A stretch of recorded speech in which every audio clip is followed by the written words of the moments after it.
গাজায় ইসরায়েলি বাহিনীর বিমান হামলা অব্যাহত রয়েছে। বৃহস্পতিবার ভোরের হামলায় হামাস মুখপাত্র আব্দুল লতিফ আল কানোয়া এবং আরও ৮ ফিলিস্তিনি নিহত হয়েছেন।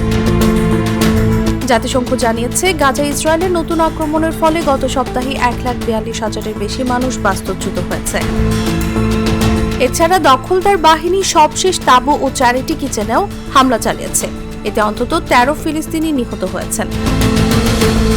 গাজার স্বাস্থ্য মন্ত্রণালয় জানিয়েছে, ইসরায়েলি হামলায় এখন পর্যন্ত মোট নিহতের সংখ্যা বেড়ে ৫০,১৮৩ জনে দাঁড়িয়েছে।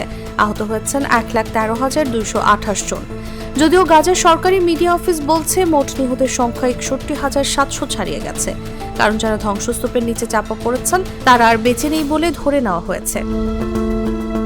এদিকে জাতিসংঘের পক্ষ থেকে জানানো হয়েছে, গাজা থেকে তাদের ১/৩ কর্মীকে সরিয়ে আনা হবে। কোনোভাবেই তাদের নিরাপত্তা নিশ্চিত করা যাচ্ছে না, ফলে কর্মীদের তারা গাজায় রাখতে চাইছেন না।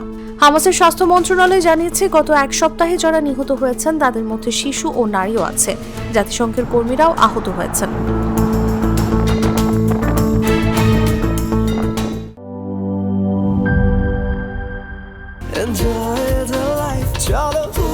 খুশি তুলে নিয়ে হাতে